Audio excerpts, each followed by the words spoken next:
Just want to do a little public service thing, I guess.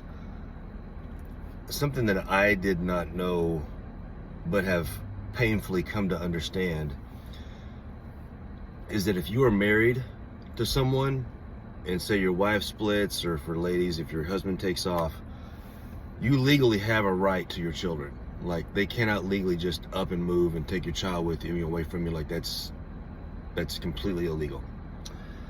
On the other hand, if you have a child with someone and you are not married to them, at least in the states that I've lived in, if you're not married, even if you are on the birth certificate, even if that child is 100% your child, even if you have seen them every day for 2 years and fed them and played with them and hugged them and kissed them and bathed them and tucked them into bed and cuddled them, you could do that every day for 2 years, whatever the time length is. And if your girl, again, for you ladies, if you're man, I just don't see that happening, I guess. But if your partner, the other parent, decides just to take your child, again, if you're not married, if they just decide to randomly take your child, they can do that, and there's nothing legally you can do.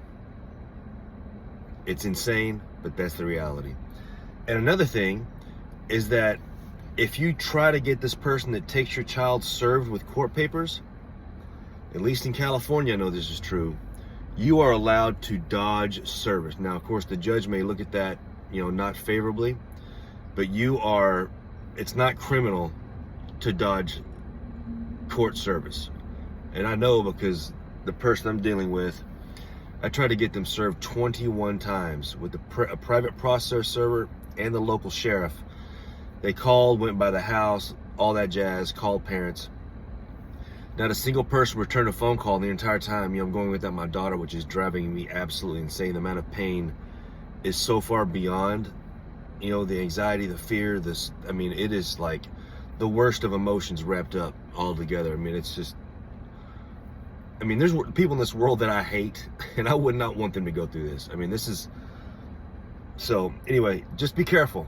If you have a kid with someone and you're not married, they can take that kid from you.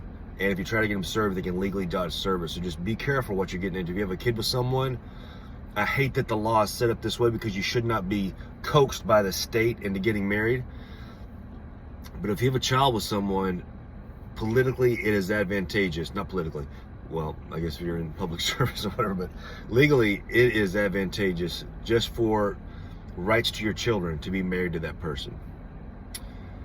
So just FYI, for a heads up, take it from someone who knows all too well the reality.